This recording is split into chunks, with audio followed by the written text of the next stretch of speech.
kisha kukaa Antiokia siku kadhaa kwa kadhaa.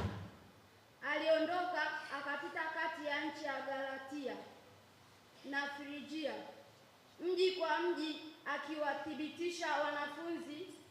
Basi Myahudi mmoja jina lake Apolo, mzaliwa wa Iskanderia, mtu wa elimu, akifa Efeso, naye amefundishwa njia ya Bwana, na kwa kuwa roho yake ilikuwa ikimwaka, alianza kunena na kufundi tizo wa Yohane tu. Akaanza kunena kwa ujasiri katika sinagogi.